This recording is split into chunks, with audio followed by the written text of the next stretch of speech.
Hello, everybody. My name is Shazamir, and today I will be explaining Chapter 1 from the book C Programming from Problem Analysis to Program Design by D.S. Malik. This chapter is very important because it builds the foundation of programming. Before learning C language, we must understand how a computer works and how problems are resolved.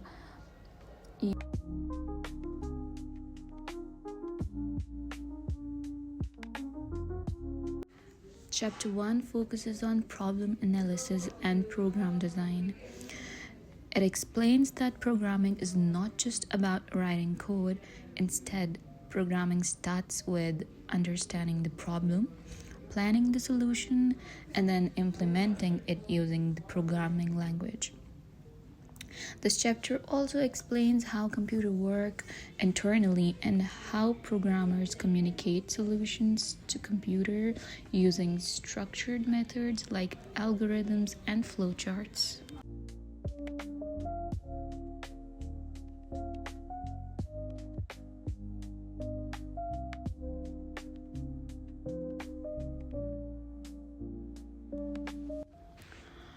So, what exactly is a computer? A computer is an electronic device that accepts data as input, processes it using a set of instructions, and produces output. The important points here is that a computer does not think on its own. It only follows instructions given by humans. For example, when we use an ATM, we enter our PIN. The ATM processes the information, then it gives cash or shows balance. Similarly, mobile phones, laptops, traffic channels, and even smart TVs are all examples of computers. All computers work on the same basis principle.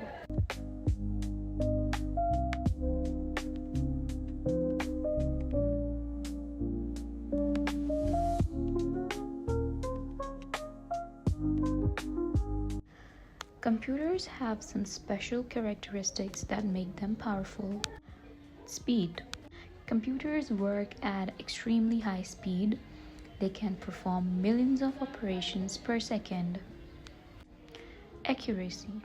Computers are very accurate. However, if wrong input is given, the output will also be wrong. This is called garbage in, garbage out. Automation. Once a computer starts, the program starts, the computer works automatically without human interference. Next is storage. Computers can store large amount of data like documents, videos, and programs. Reliability. Computers give consistent results and do not get tired like humans.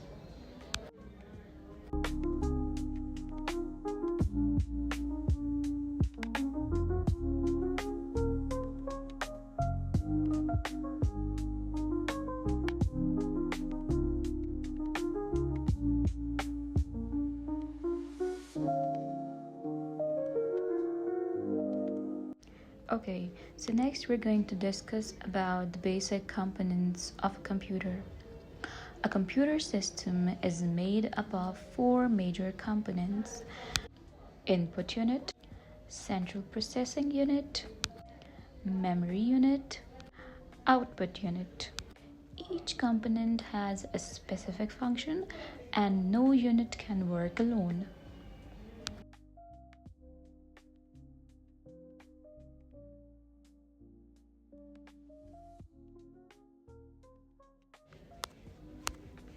So next we're going to talk about input unit.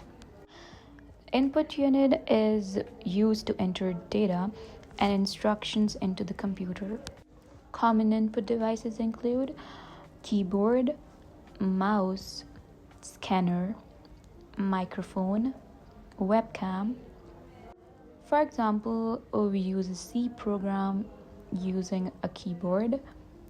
We type a C program using a keyboard, and The keyboard sends data to the computer. Without input devices, a computer would not know what task to perform.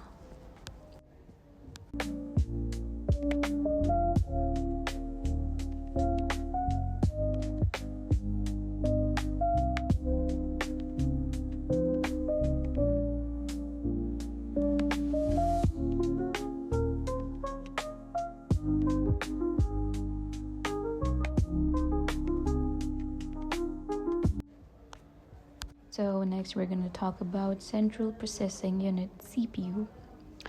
The CPU is the most important part of the computer system.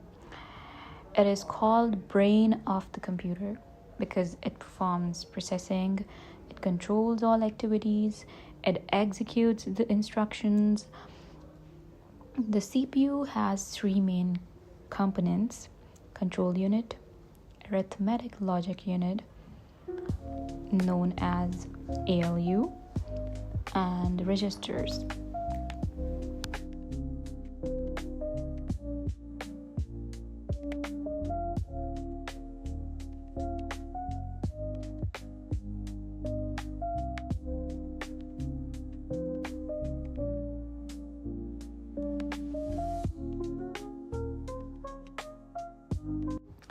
So, if you look at the components of the CPU, the first one includes control unit. The control unit is responsible for managing and coordinating all operations. It fetches instructions from memory, decodes them, sends signal to other units. The control unit does not perform calculations, instead it controls the sequence of operations. A good example is a school principal who manages activities but does not teach every class. Next comes Arithmetic Logic Unit, ALU. The ALU performs all calculations and logical decisions. Arithmetic operations includes addition, subtraction, multiplication, division. And logical operations include greater than, less than, equals to. So, whenever a program compares values or performs calculation, the ALU is used.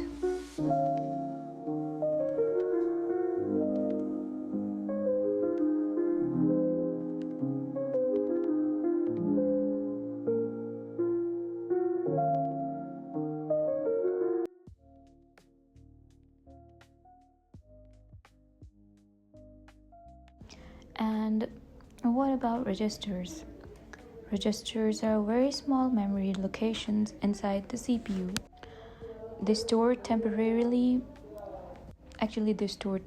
data, are extremely fast, and helps in quick processing.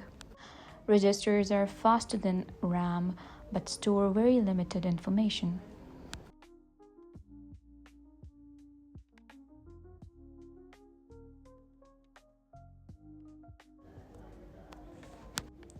Memory unit. Memory is used to store data, instructions, intermediate results, final output. Without memory, a computer would forget everything immediately. So, memory is divided into two categories: primary memory, secondary memory. And so, we're going to talk about the memories in the next slides. Okay, so the first one is primary memory. Primary memory is directly accessed by the CPU. It includes RAM, ROM.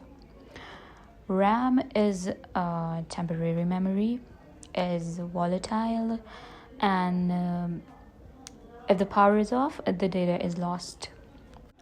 And about the ROM, it's a permanent memory. It's non-volatile and stores the system's instructions. Primary memory is fast but limited in size.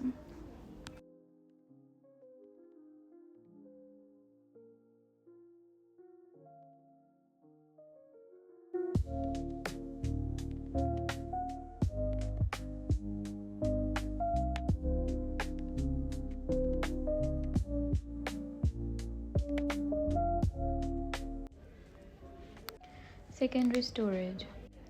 A secondary storage is used to store data permanently. Examples include hard disk, SSD, USB flash drive, memory card.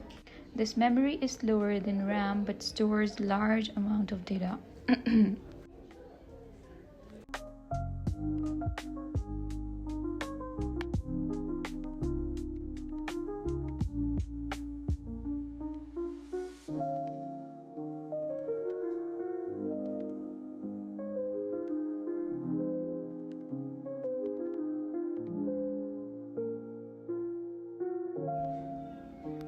Output unit. The output unit displays the processed information. Examples include monitor, speaker, printer. Without output devices, users would not see the results of processing.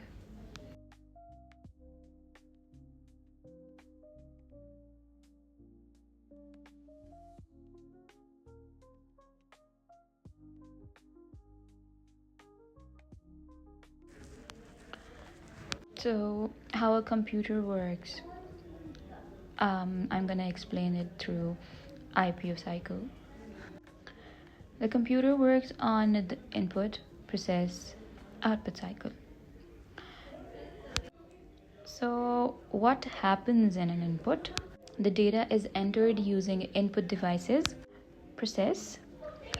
The CPU processes the data using instructions, and what comes in output is that the result is displayed using output devices. The cycle repeats continuously during the program execution. Every computer system follows this principle.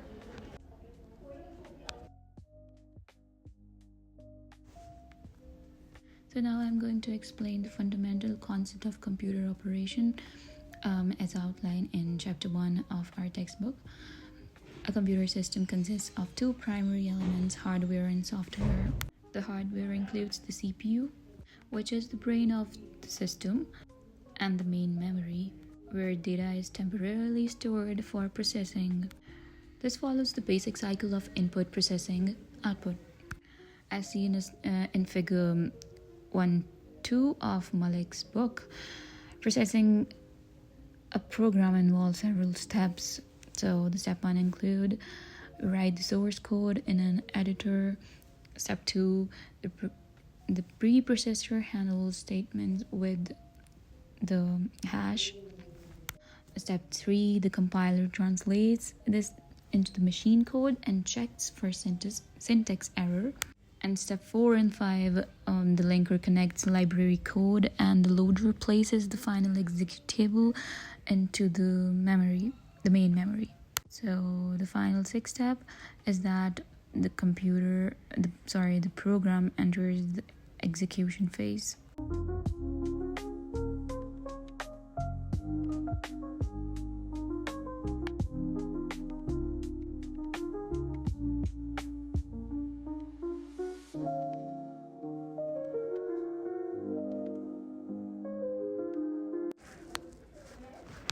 Problem solving using computers.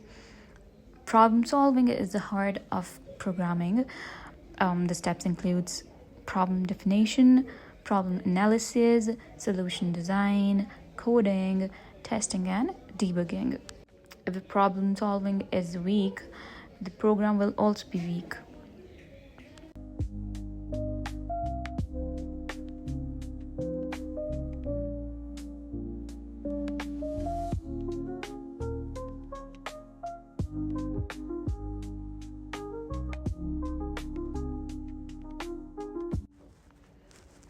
Now we're going to talk about algorithms. So an algorithm is a step-by-step solution to a program. The characteristics include clear steps, logical order, finite number of steps, and algorithms help programmers think before coding.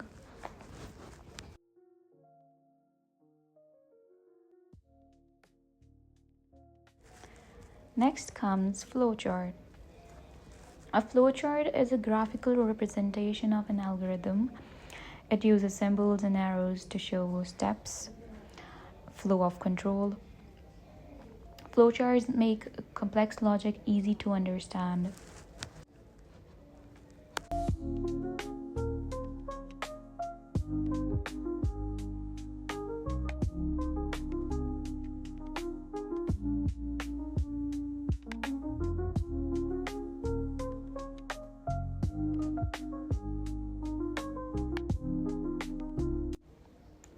So let's talk about the advantages of flowcharts.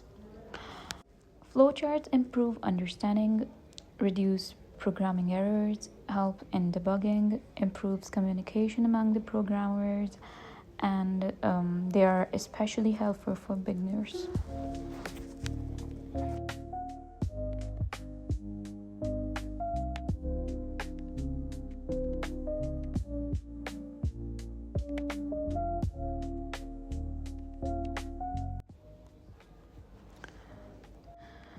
So let's talk about the flowchart symbols. Common symbols include oval. Um, oval is used for starting and ending. Parallelogram is used for input and output, and the rectangle for processing, diamond for decision, and arrow for flow direction. Each symbol represents a specific action, basically. To conclude with, Chapter 1 introduces what a computer is, how a computer works, components of computer, IPO cycle, problem solving techniques, and algorithms in flowchart. These concepts form the foundation of C programming and program design. Thank you.